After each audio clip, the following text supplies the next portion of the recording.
This segment of the news has been brought to you by Sun Oil Limited. Welcome back. Attorney General and Minister of Legal Affairs Senator Ryan Pinder is researching anti-gang legislation around the region, particularly in Jamaica and Trinidad. This was an instruction given to the AG from Prime Minister Philip Davis in an effort to possibly develop an anti-gang bill for the Bahamas. You're correct. In 2014, there was an amendment to the penal code that embedded certain offenses within our penal code for membership and being part of a gang, but also committing crimes while being part of a gang and organized criminal groups. And that's on the books. And I've actually spoken to the Department of Public Prosecutions about framing up and how can we prosecute, because the penalties are severe, and actually you only have to be a member of a gang and demonstrate that in the court of law under our penal code now.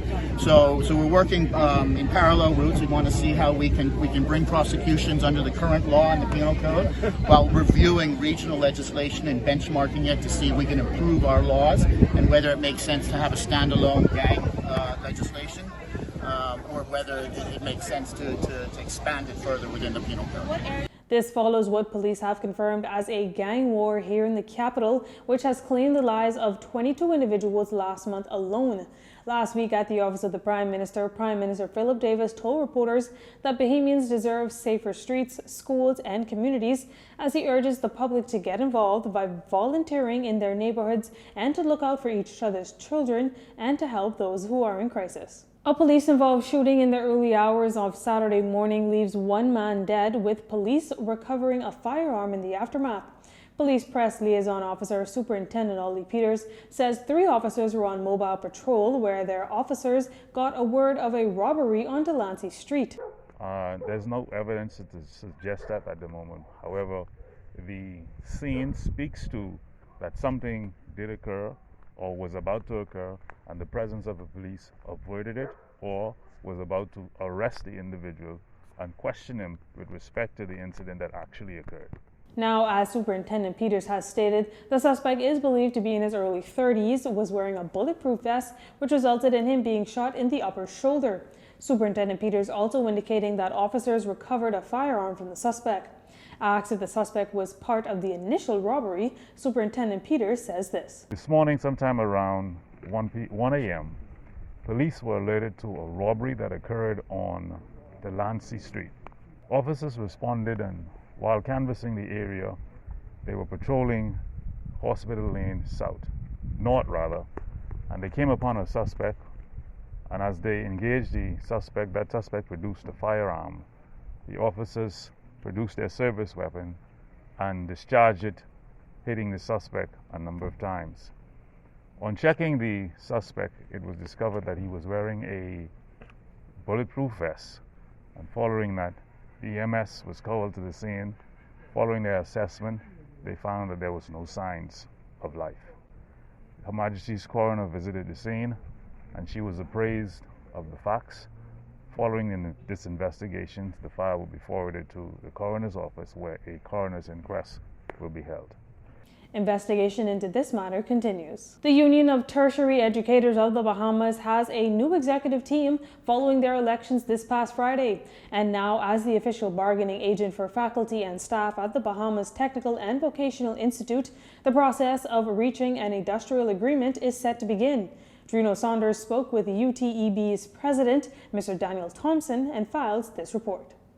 In September of 2021, members of the Union of Tertiary Educators of the Bahamas, or UTEB, held a protest outside the entrance to the Bahamas Technical and Vocational Institute, that's BTVI, complaining of a number of outstanding matters, including accusations that the executive staff at BTVI were dismissive and disrespectful. At that time, UTEB was not recognized as the bargaining agent for BTVI. UTEB's president, Daniel Thompson, says that is no longer the case. Well, since then, the union has received recognition we have recognition by the Department of Labor, so we are the bargaining agent for the faculty members at BTVI. On Friday, UTEB elected a new 10-member executive team with incumbent President Thompson returning as president unopposed. UTEB is also the bargaining agent for the faculty and staff at the University of the Bahamas. Mr. Thompson says since becoming the official representative for staff at BTVI, there has been some progress and improved relationship with the executive board at BTVI. We are currently in the process of preparing an industrial agreement that we will be presenting to the administration at BTVI in a few days. So in that regard, there is some dialogue taking place. For example, we've had a meeting on campus with our members sometime, I think, in last month. UTEB's meeting with its members on BTVI's campus is a significant step forward, as the union was not allowed on campus prior to becoming recognized.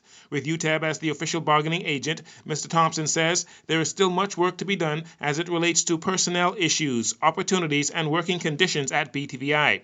According to Mr. Thompson, UTEB will present its proposal for an industrial agreement to BTVI in the coming days, with negotiations expected to begin in short order. There are a plethora of issues at BTVI that led to the need for unionization. And so the process of addressing those issues is going to be a long-term process. And in fact, our first submission of the industrial agreement addresses many of those issues. So we anticipate over the summer we'll be engaged in much discussion, much negotiation, so that we can finalize this industrial agreement for the fall semester. And we are confident, based on the responses that we have had with the board, that those matters are being addressed, and we are confident of quick resolution. Mr. Thompson says the new board of directors at BTVI appear to want to have smooth, peaceful negotiations so that focus can be placed on the continued growth and advancement of the technical college. Chirino Saunders, Jcn News. Thanks, Chirino. New visitation guidelines kick in for the Princess Margaret Hospital effective today. The Public Hospitals Authority in a statement says hospital visiting hours have been adjusted to 6 p.m. to 8 p.m. weekdays, and on the weekends visiting hours are between 2 p.m. and 4 p.m. The PHA reminding the public that visitation for pediatric patients up to 18 years will be limited to mother and father only, with one visitor at a time.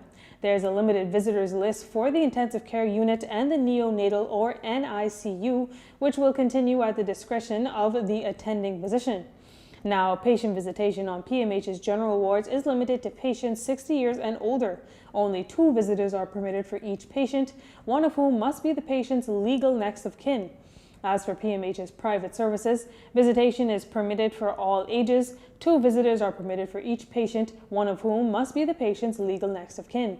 All visitations have a limited time of 15 minutes. All visitors must enter and leave via the hospital's main entrance at the critical care block as an acute care area. The PMH Emergency Department continues to restrict visitation. All COVID-19 protocols must be adhered to. Hard work is continuing to pay off as yet another Bahamian athlete has made it to the highest professional level in their sporting discipline. On Sunday, Lucius Fox out of Bimini joined Jazz Chisholm playing in the major leagues of baseball as he got his first start playing at shortstop for the Washington Nationals against the New York Mets. Fox, 24, struck out in his first at-bat. In his next at-bat, Fox was able to get on base with a squeeze bunt in the 8th inning. He eventually came around to score his first career major league run, which was the go-ahead run in the 4-2 victory. Fox also made several amazing defensive plays, and after the game he was interviewed on the field and asked about his highlight defensive play and his first at-bat. Let's listen in. Lucius Fox. Lucius, congratulations on a very fun and exciting first day in the major leagues for you. Let's start with the play you made at shortstop early, because Kevin Franzen sitting next to me says you always want a routine play for your first one. That's not what happened to you, man. Tell us about that play. You know, my mentality is I want to make every play. So I saw it and I gave my best effort. I knew I had to dive for it, got up quick and got him out at first. I want to talk about your first at bat. It ends up being a 6-pitch at bat and ends in a strikeout, but it takes till the 5th pitch to get a fastball. Like, I mean, you were like, man, I'm in the big leagues. I don't get a heater till my 5th pitch? Right. You know, Carrasco, he welcomed me early. He showed me what it's like to be a big leaguer. They're just not going to lay it in there. So you got to stick to your approach. I was thinking fastball early. Honestly, I was trying to hit a home run for the crowd. But I'm just happy he was able to get the win. After being drafted by the San Francisco Giants, Fox has played 6 years in the minor leagues in the Baltimore Orioles and Kansas City Royals organization. He was asked if the reality of playing in his first game matched what he dreamed of as a child. Lucius, you signed with the Giants on your 18th birthday almost 7 years ago. It's been quite a journey. Did you ever think that your first day in the big leagues would be like this? No, to be honest with you. I just got to thank God, first off, for being with me through this whole journey, ups and downs, injuries, but it's everything I ever imagined, plus more. You know, last night when I found out I was getting a start, I played a game probably 3 times in my head before I got to the ballpark, so this lived up to the expectation and it beat it, so I'm happy to be here. I'm happy we got the win, and hopefully I'm here for many more. You know, my manager came over to me and he said, be ready, be ready to help this team win. He told me I was going to do something special today, and I'm just thankful he had the faith in me, and I'm just happy I came through and helped the team win. There is no doubt Fox and other Bahamian baseball players in the pipeline have been influenced by the success and popularity of Jazz Chisholm, shortstop with the Miami Marlins. The two Bahamians will face off April 26th to 28th when the Marlins visit Washington for a 3-game skid. Well, that does it for news this evening. Once again, I'm Tyler Simonet for Jcn News. Good evening, everyone. This segment of the news has been brought to you by Sun Oil Limited.